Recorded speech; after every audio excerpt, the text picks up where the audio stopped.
నమస్కారం. ధనుస్సు రాశి వారికి నవంబర్ 22వ తేదీ నుంచి నవంబర్ 28వ తారీఖు వరకు ఏ విధంగా ఉండబోతుంది?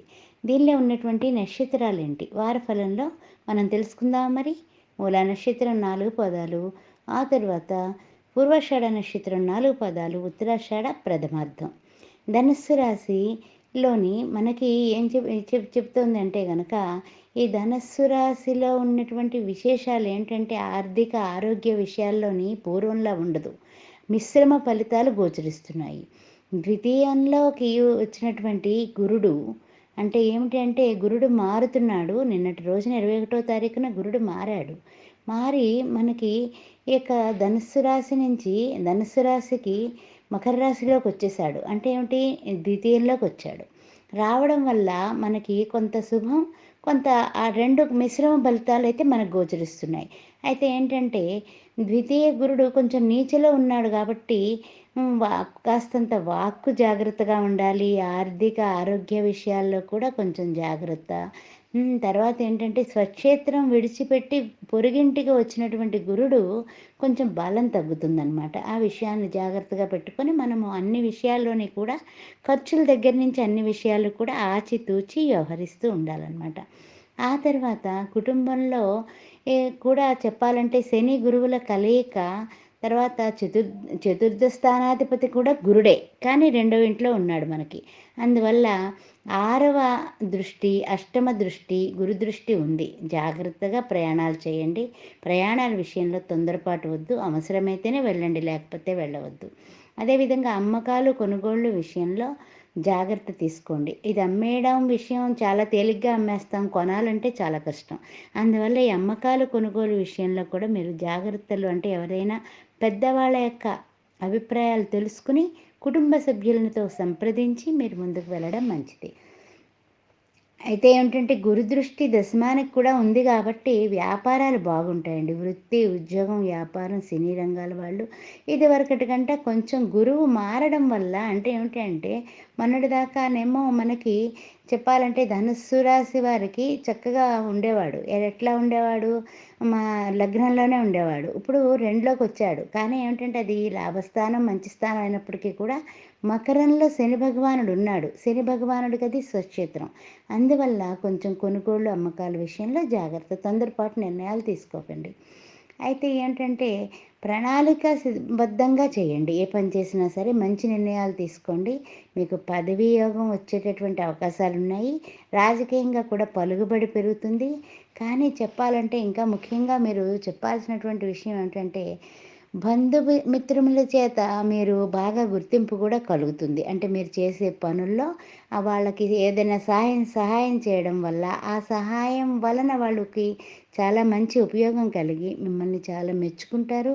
మీ గురించి మంచి విషయాలు మాట్లాడతారు. ఉద్యోగస్తులకి కొంచెం పదోన్నతులు వంటివి ఏర్పడే అవకాశాలున్నాయి. స్థిరాస్తి పనులు మాత్రం తలపట్టుకున్న పనులు మాత్రం అనుకూలంగా లేవు కాబట్టి మీరు చేసే ప్రయత్నాలు కాస్త ఆపండి.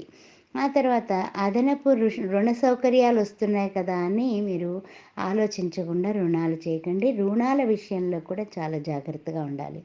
ఆ తర్వాత ముఖ్యమైనటువంటి విషయం ఏమిటి అంటే గనక, మనకి మన వలన కాకుండా ఏ విషయంలో అయినా సరే భగవంతుడి యొక్క దయ ఉండాలి అన్నది తలంచినట్లయితే, భగవంతుని యొక్క దయ కలగడానికి మనం చేయాల్సినటువంటి పని ఏంటి?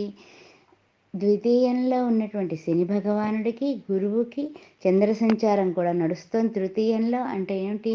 22-25 వరకు చతుర్థంలో చంద్ర సంచారం, 27లోనేమో మేషంలోని ఈ విధంగా ఉంటుంది కాబట్టి, మనకి తల్లి పరంగా కానీ, సోదరుల వలన కానీ, సంతానం వలన కానీ కొంచెం మనస్తాపాలు కలిగేటటువంటి అవకాశాలు కనిపిస్తున్నాయి.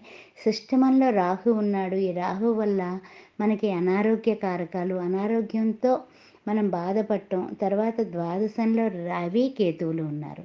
దీనివలన కూడా తొందరపాటు ఖర్చులు బాగా అవ్వడం, తొందరపాటు నిర్ణయాలు తీసుకునే అవకాశాలు ఉన్నాయి కాబట్టి, మీరు ఉద్యోగస్తులు కానీ, వ్యాపారస్తులు కానీ, నిరుద్యోగులు కానీ, స్త్రీలు కానీ ఆరోగ్య విషయంలో కొంచెం జాగ్రత్త తీసుకోండి.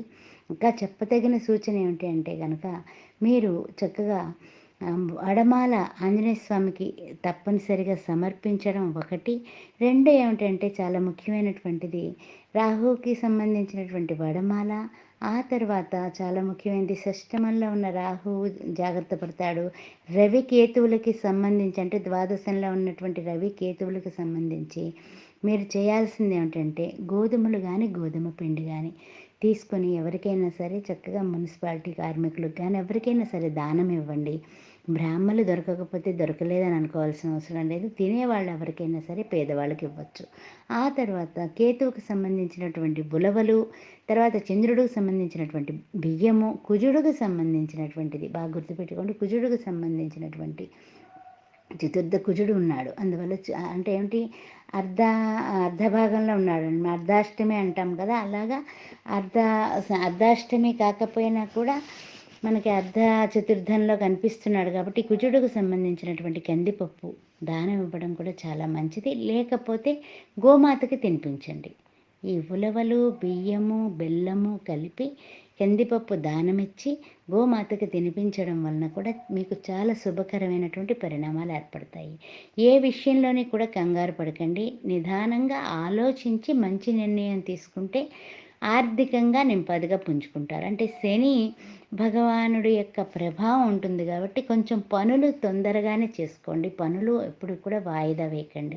రేపు అనేది మీకు మీ నోటి వెంబడి రాకుండా ఉండేటట్టు చూసుకుంటే అన్ని విధాలుగా ఆయురారోగ్యాలతో అష్టైశ్వర్యాలతో చక్కగా ఉంటారు. ప్రతి విషయంలోని కూడా ఆచితూచి అడుగు వేయండి. మరి ఉండనా మరి ధనుస్సు రాశి వారికి ఈ వారం అంటే 2 రకాల మిశ్రమంగా ఉంది కాబట్టి జాగ్రత్తగా ఉంటే గనక ఆదాయం కూడా అభివృద్ధి అవుతుంది. ఆదాయం నిలుస్తుంది. ఆ విషయం గుర్తుపెట్టుకోండి. నమస్కారం. ఈ ఆస్ట్రో భాగ్యలక్ష్మి ఛానల్ని వీక్షించినందుకు చాలా సంతోషం. అయితే ఆస్ట్రో భాగ్యలక్ష్మి ఛానల్ని సబ్స్క్రైబ్ చేసుకోండి. మరలా ప్రతిరోజు కూడా ఏదో ఒక మంచి విషయం జ్యోతిష్య శాస్త్రాన్ని నుంచి మనం తీసుకొని మాట్లాడుకుందాం. నమస్తే, మీ భాగ్యలక్ష్మి.